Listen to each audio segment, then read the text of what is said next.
Hello, welcome to Shelf Defiant. I am your disembodied narrator, and we are continuing on with chapter 35 of Jurgen, What Grandfather Satan Recorded.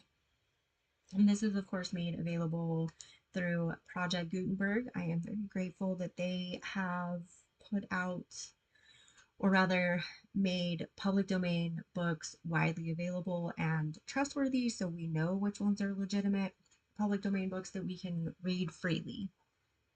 Okay. So last we left Jurgen, he was headed to Grandfather Satan, finding out that hell is actually not what we thought. Devils don't actually want to torture us. That's just a man-made concoction, so they feel obliged to help us through. All right, so let's see what Grandfather Satan reported. Next, the tale tells how three inferior devils made a loud music with bagpipes as Jurgen went into the black house of Barathum to talk with Grandfather Satan.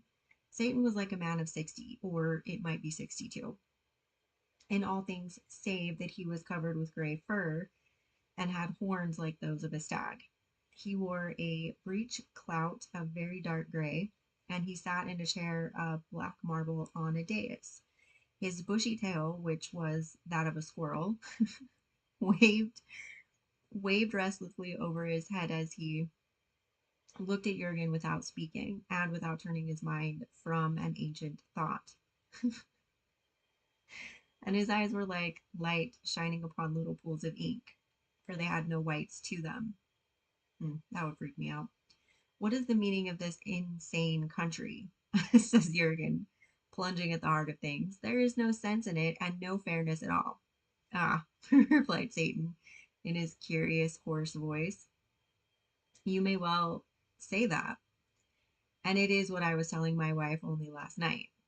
You have a wife, then, says Jurgen, who was always interested in such matters. Why, to be sure, either as a Christian or as a married man, I should have comprehended that this or that. Okay, let's back that up.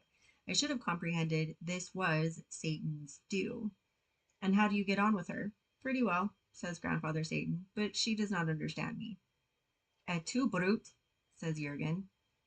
And what does that mean? It is an expression connotating astonishment over an event without parallel. But everything in hell seems rather strange, and the place is not at all as it was rumored to be by the priests and the bishops and the cardinals that used to be exhorting me in my fine palace at Brichot. And where, did you say, is this palace? In Numeria, where I am the Emperor Jurgen, and I need not insult you by explaining Brichot is my capital city and is noted for its manufacture of linen and woolen cloth and gloves and cameos and brandy, though the majority of my subjects are engaged in cattle breeding and agricultural pursuits. Of course not, for I have studied geography, and Jurgen, it is often I have heard of you, though never of your being an emperor. Did I not say this place was not in touch with new ideas? Aha! But you must remember that thoughtful persons keep out of hell. Besides, the war with heaven prevents us from thinking of other matters. In any event, you, Emperor Jurgen, by what authority do you question Satan in Satan's home?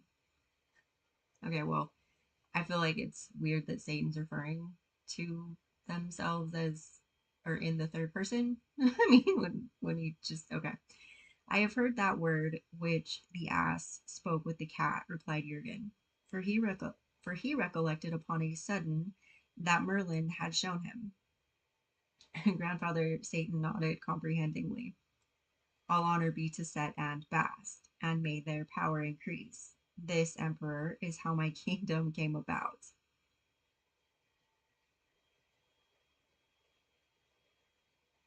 I'm sorry, I need to back that up. I have heard that word which the ass spoke with the cat. That is going straight over my head. Continuing on. Then Satan, sitting erect and bleak in his tall marble chair, explained how he and all the dominion and all the infernal hierarchies he ruled had been created extempore by Cauchy to humor the pride of Jurgen's forefathers. for they were exceedingly proud of their sins. And Koshe happened to notice earth once upon a time, with your forefathers walking about in exultant, about it exultant in the enormity of their sins and in the terrible punishments they expected in requital. Now Koshe will do almost anything to humor pride, because to be proud is one of the two things that are impossible to Koshe. So he was pleased, oh, very much pleased. And after he had had his laugh out, he created hell extempore and made it just such a place as your forefathers imagined it ought to be, in order to humor the pride of your forefathers. And why is pride impossible to Koshe? Because he made things as they are, and day and night he contemplates things as they are, having nothing else to look at. How then can Koshe be proud? I see. It is as if I were imprisoned in a cell wherein there was nothing, absolutely nothing, except my verses. I shudder to think of it. But what is this other thing which is impossible to Koshe? I do not know. It is something that does not enter into hell. Well, I wish I too had never entered here, and now you must assist me to get out of this murky place. And why must I assist you? Because, said Jurgen, and drew out the cantrap of the master philologist, because at the death of Adrian V, Pedro Giuliani, who should be named John the 20th, was through an error in the reckoning elevated to the papal chair as John the 21st. Do you not find my reason sufficient? No, said Grandfather Satan. After thinking it over, I cannot say that I do. But then popes go to heaven. It is considered to look better all around, and particularly by my countrymen, inasmuch as many popes have been suspected of pro-celestialism. So we admit none of them into hell, in order to be on the safe side, now that we are at war. In consequence, I am no judge of popes and their affairs, nor do I pretend to be. And Jurgen perceived that, again, he had employed his cantrap incorrectly, or else that it was impotent to rescue people from Satan. Pause for just a second. Okay. When he was given the cantrap, didn't the master philologist explicitly tell him that it's only within certain boundaries that it can be used? Okay. But who would have thought, he reflected, that Grandfather Satan was such a simple old creature? How long then must I remain here? Asks Jurgen after a dejected pause. I do not know, replies Satan. It must depend entirely upon what your father thinks about it. But what has he to do with it? Since I, and all else that is here as your father's absurd... okay, let's start that over. Since I, and all else that is here, are your father's absurd notions, as you have so frequently proved by logic, and it is hardly possible that such a clever fellow as you can be mistaken. Why, of course that is not possible, says Jurgen. Well, the matter is rather complicated, but I am willing to taste any drink once, and I shall manage to get justice somehow, even in this unreasonable place where my father's absurd notions are the truth.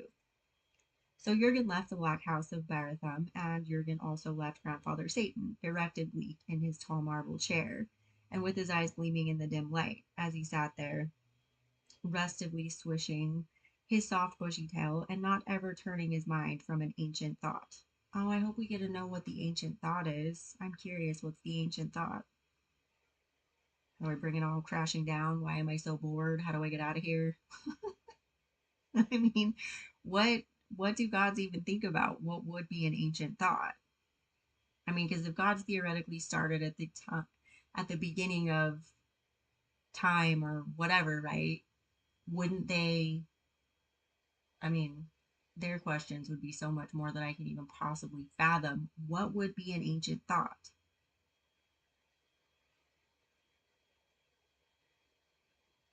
Since I and all else that is here are your father's absurd notions, as you have so frequently proved by logic.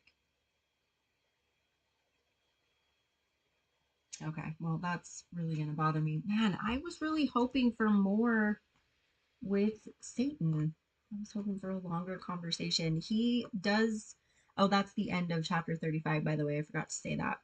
That chapter reminds me of, for anybody that's read the the Dresden Files, where Dresden is working with, oh, I forget their names now. They have the coins, they're the opposite of the angels. But he ends up breaking into, oh my God, I'm blanking on everyone's name now.